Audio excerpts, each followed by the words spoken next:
Welcome to Crossroad Connection. We're speaking out for those left unheard.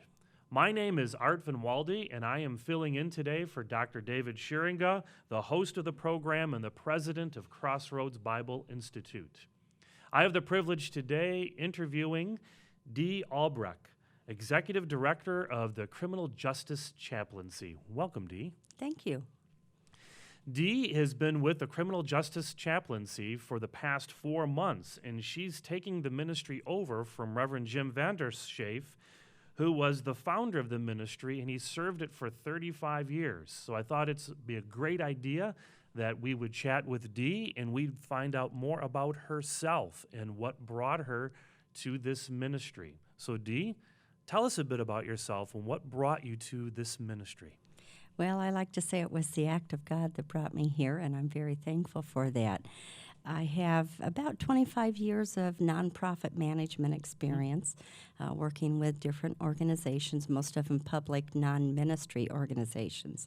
I've worked for a while with the American Heart Association, and most recently worked with a nonprofit in Mount Pleasant, Michigan that focused on the issues they dealt with was child maltreatment. And so I had a lot of experience working with high-risk populations, working within the court systems, within the government agencies. A lot of the parents that I worked with had recently been released from jail or prison, trying to reconnect with their children. And so I have some of that in my background in working in those environments. And then the opportunity came to I applied to be director of the Criminal Justice Chaplaincy, and at the interview I told them I felt this was the perfect unity of my experience, my education, and my faith, and I can blend them all together and use them for God, and so I was very grateful for the opportunity. How did you hear about the opportunity? Actually, on one of the job boards. Okay. I had left my other position for a while, recently remarried, and was focusing on finishing some classes and finishing a degree. And so I took a year off and concentrated on that, visited grandbabies and all that fun stuff, and was becoming, starting to look for jobs a little more seriously. So I regularly visited some job boards, and there on Indeed was this position, and I applied for it. Okay, so you're in it 4 months. How have these first 4 months been? Because, it can be difficult to take over a ministry from a founder who served in it for 35 years. So how is it going for you? It's been interesting transition process, working with Jim, trying to grab all the information out of his mind that I could, and that's difficult. I used to tease him that I wish I had the ability of Spock to do the mind meld and just soak all that information out of there, but I did not have that ability. And so I would spend time with him, visiting with him, talking with him, what led him to start the agency. That's our foundation, and I don't want to change that. I want to build on that. I want to move forward with that as our foundation and celebrate the foundation that he built. He has built an excellent agency and served many, many people. At his retirement dinner, we figure several hundred people came out to say thank you to Jim and to celebrate his work. And so that's something that I now have a responsibility to build on and celebrate and to make sure that we still follow that foundation. So I tried to gather as much information as I could from him and to look at the various aspects of nonprofit management, see where we were, make sure we were up to date on everything. And Jim's done an excellent job keeping us current and up to date on all of the obligations as a nonprofit, but then spending time getting to know the staff and what they do, observing the different programs and sitting in on the various services that we provide, becoming a part of that, getting to know the clients and some of them and the volunteers. Jim has what I like to refer to as the backbone of the agency. He has excellent volunteers. I just went over all the statistics, and we have over 1,000 volunteer hours a year. 1,000, that's amazing. Over 1,000. Over 1,000. In some cases, close to 2,000 volunteer hours a year, and so a very good base of volunteers, some good donors, and very dedicated staff. And Sounds to me like you're starting well, because when you come into a ministry like this with the founder being there for so many years, the job that the next leader needs to do is listen. And it Yes. sounds to me like you're doing a lot of listening to staff and people and supporters and volunteers. And by doing that, that's how you get the heartbeat of the ministry. And that gives you the ability then to lead it forward. Yes, that's one of my big concerns, because a lot of people were very dedicated to Jim, and I wanted to be able to present to them that I promise to uphold that and honor what Jim has built. Okay. I have a question here for you.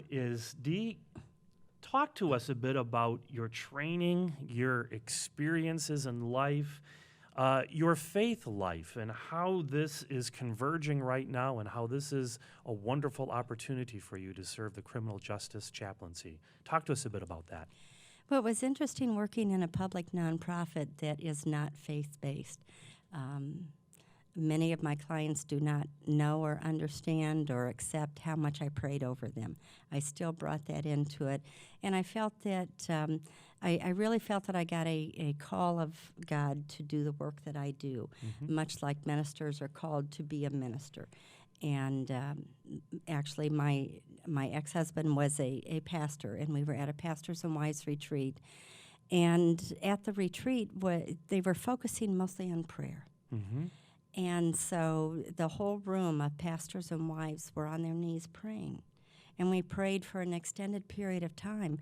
And during that time, the Lord came to me and said that He wants me to do this work, that He's calling me to do this work, and that He wants me to see these individuals as He sees them, to love them as He loves them, and to encourage them. And so I've held that very dear for many years.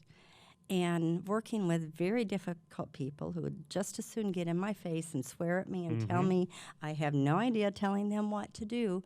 But I would always quietly in my mind say, okay, Lord, help me to see them as you see them. And help me to love them as you love them.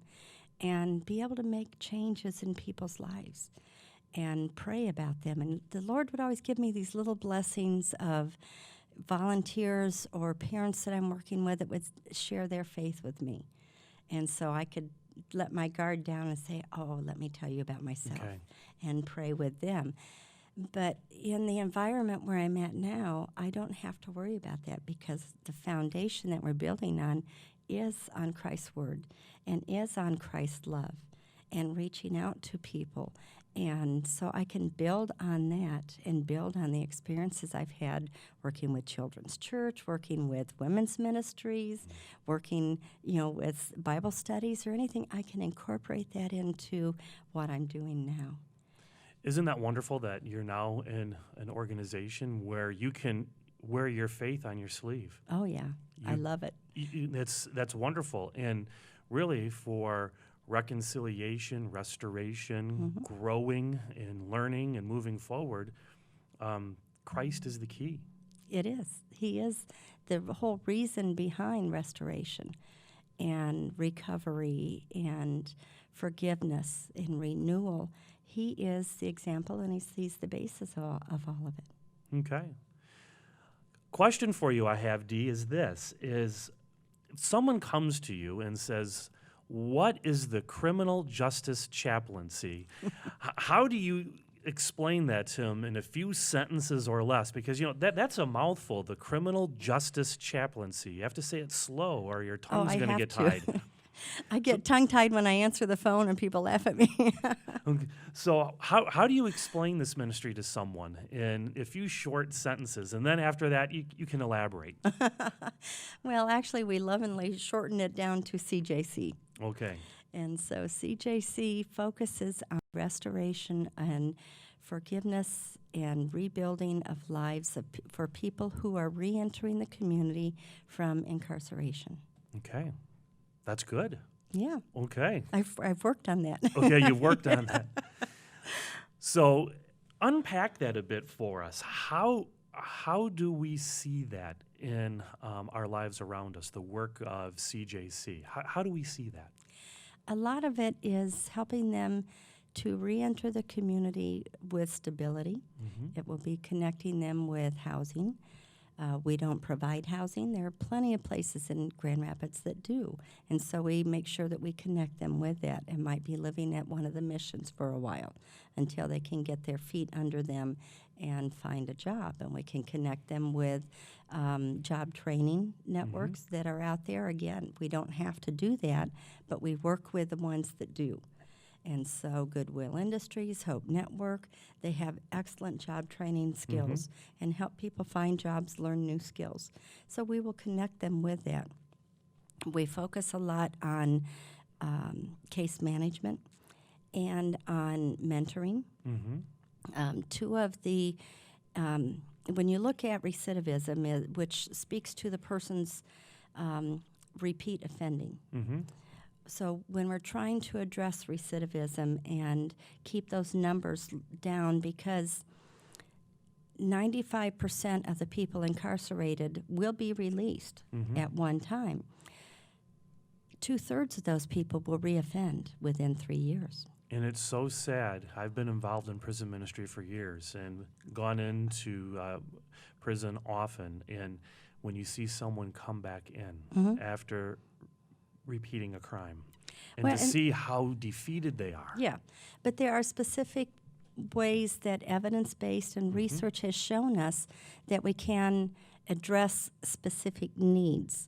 And housing and jobs, those are, and mental health needs, those are very evident needs. But when you're trying to address the recidivism and keep them from reoffending, you need to look at criminogenic needs. And I don't mean to throw out some big words that That's people fine. are going to be, what's that mean? Explain that word But for that's us. part of our what we do. Criminogenic needs are looking at the needs that lead to repeat offending. And so you're looking more at their way of thinking, and are they their social background, are they hanging around with people who tend to react more than think through, people who tend to go toward criminal behaviors. And so you're trying to address those areas which are going to speak more to whether they reoffend or not. And so we're moving toward addressing the criminogenic needs. And two of the services that evidence-based research has shown that impacts recidivism is to do case management and mentoring. And those are two of the services that CJC already did. Okay. And so we're working on enhancing that. We're focusing on the criminogenic needs and providing cognitive behavioral therapy. That's a training that I'm trying to enroll staff in to address some of the thinking behaviors and the friendships that they try to migrate toward and influence those, get them to think a little bit differently. But the mentoring is a fantastic service that we get the opportunity to manage. To walk alongside of someone and to help them grow. And, as you were talking, I was just thinking about the many prisoners I have worked with, is they even talk about it with me. They say, I just got this stinking thinking. And when you have a mentor that can walk alongside of them and help them see. Be that little still voice in their head. Yeah, when they're doing that stinking thinking, and they can try to think a new way. Well, I have many more questions I would like to ask, but Dee, we need to take a break. Okay. So stay tuned with us. We'll be back in a few minutes after our break, and we'll continue on with our interview with Dee from the CJC. Are you in prison? Do you know someone who is? Through CBI Bible studies and encouragement from CBI instructors, more than 40,000 people behind bars are learning the truth about salvation through Christ and are developing deeper relationships with God. For an enrollment form, please visit us online at cbi.fm. Welcome back to Crossroad Connection, and we are speaking with Dee Obrecht from the Criminal Justice Chaplaincy, or more commonly known as the CJC. And we've been talking about the work that this ministry does in Dee would like to chat with you a bit about the role of faith in this ministry and how it helps the clients that you are serving. Can you talk with us about that a bit? Faith is a very important part of what we do, and all of our staff are dedicated Christians. We spend time together in staff devotions, and it's very much a part of how we approach things and how we work with them. A difference, many people have guided me toward prison fellowship, hearing that I'm doing this work now for Criminal Justice Chaplaincy.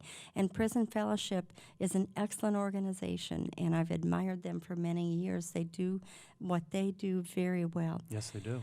But a difference, I guess a simple way to explain a difference between what prison fellowship does and what we do, and we like to work together.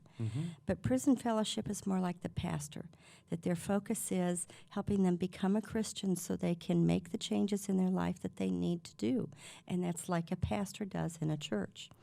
We are more like a missionary, where we're going to go into a field where there's probably not very many Christians, and we're going to do our work. We're going to serve them and help them make changes in their lives. We're going to tell them about Christ. We're going to love them through Christ and pray with them, but they don't have to be a Christian to be a part of us. Well, I was going to ask that question. So, or a person that comes in contact with CJC, they don't have to be a believer. No. Okay, so you're going to help them regardless of their faith background, but as you're helping them, you're going to talk about your faith. Yes. That's amazing. At the restoration or reentry lunches that we provide twice a month, we say a prayer, and we have it at a church. And most of the, that we have churches that come in and volunteer there. And so they're sharing their faith and they're praying for people. And some of them may gather afterward to have a Bible study. And the mentors that are working with with our clients, they're sharing their faith.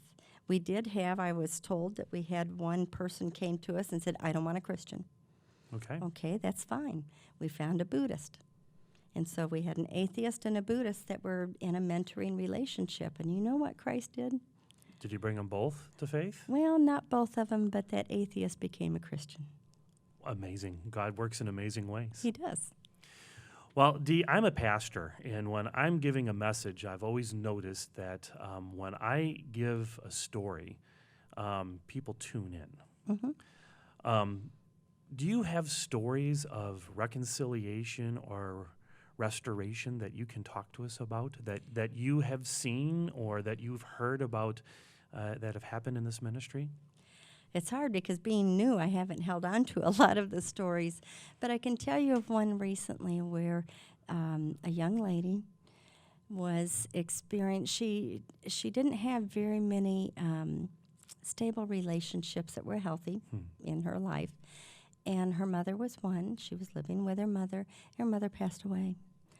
And this young lady went through a very, very difficult time of emotional stability or instability, spent some time at Pine Rest, came out and trying to get her feet back on the ground and find where Christ was with her. And it was very difficult for her. Many people reached out to her. Her mentor reached out to her. Our case manager reached out to her. All of the staff members. There were times when she'd spend time at our office just because she didn't have transportation. We were close by. Her mentor could drop her off, and then she'd go to appointments, and case manager would work with her. And recently I saw her at our reentry lunch, and she's happy and she's stable and she's finding her life again. And through the prayer of many, many people and sharing that God is still with her and pastors working with her, she's rebuilding that stability. And she's working on getting kids home again. Okay. That is an amazing story because it just speaks to what I believe ministry is. Ministry is walking alongside of people. Very much. We walk alongside of them in their pain, in their hurt, in their struggles, and we help them. Yes. And it doesn't happen overnight, Many times it's a long process, weeks, months, years. Yes. But we go at it with the long haul mentality, saying, I will be Christ to you. And it sounds to me like that's exactly what CJC is doing. That's what our ministry is. Okay. Dee, talk to us a bit about your ministry. Do you have a website? What does it take to become a volunteer? What's the best way to get in contact with CJC? Let's talk about a few of those items.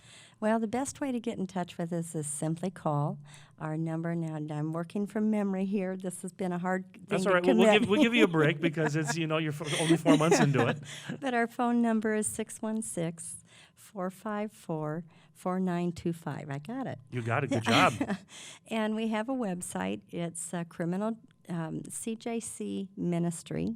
Okay, CJCministry.org. And they can always email me. Darlene, that's my real name. I go by Dee, but darlenecjc@sbcglobal.net. Okay. And so those are various ways that they can get in touch with us. So do you need volunteers? Oh, man, volunteers are the heart of what we do. Okay. We could not do a lot of our work without the volunteers that we do. Volunteers serve as mentors, and we train them. We go through an interview process and try to match them so that it's a healthy match. But volunteers serve as mentors. We have volunteers that work at the Take Charge program. The Take Charge is a support group and life skills session for women. Okay. We would like to start one for men, but we're not at that point yet. And volunteers help drive ladies there. They sit with them during the sessions. We have volunteers that help at the horticultural therapy program that we offer out at Pine Rest, and they garden. They're planting, preparing the soil, getting ready to plant the plants, and volunteers work there. We could definitely use a volunteer who would love to serve as receptionist for us in the office. That way we don't have to leave our office, run out and greet people and just make them feel welcome when they come in. The reentry lunches, we have volunteers from First Missionary Baptist Church. First Lady Shirley helps us bring volunteers in every week, and they help prepare the food and clean up and wash the dishes and everything for us. And we serve anywhere from 30 to 40 people every 2 weeks at that meal. Okay. And so lots of volunteer opportunities. So volunteers is the backbone of your ministry, just like volunteers are the backbone of Crossroad Bible Institute. Yes. And you need volunteers. So our audience out there, if you are sensing that God is moving your heart to volunteer, please contact Dee and see how God can use you to help the least of these in our society. Okay, before we end, Dee, is there anything else you would like to tell our audience about the CJC or about yourself? Anything else you would like us to hear about this ministry before we sign off? I think the main thing that we could use from anybody listening is their prayers. And remembering that there are a lot of unloved people out there, a lot of people who are very hard to love. And yet through Christ, we're called to do that. And we're called to help make a difference, not only in the person's life, but in our community. We're trying to make our community more stable and trying to address in some small way the criminal aspect in our community. Because if we can keep people from reoffending, then we're eliminating some of the crime that would have happened. And so people's prayers and support for us is just as important as the dollars that they would give. Amen. And we need to walk alongside of the least of these in our society. Quick story. When I was involved in prison ministry in Iowa, when I was moving back to this area, there was a student that I had. He had been out of prison for several years, but had mentors walking alongside of him, working with him, helping him. He was working for a moving company. And so he was one of the persons that came to pack my house and the truck. And I just remember sitting there, talking with him, and hearing him speak about how people walked alongside of him when he was incarcerated, how they were walking alongside of him now as he was released, and how his life was taking a completely different path. And that's what we as Christians are called to do, walk alongside of those who are struggling, pointing them to the hope of Christ, and then letting the grace of Christ do the work that it does so well. It forgives and it heals, Yes. changes. Even the hope of a different path. Yes. So many people don't even see the hope of having a different path than what they've walked before. Mm-hmm. Well, thank you, Dee. Thank you. This has been a wonderful time with you. I'm grateful to meet you and hear about your story and how God is using you at the CJC. And I just pray for God's blessings upon you. Thank you. Thank you for the opportunity. We hope you enjoy this program, and we hope to see you back here again soon.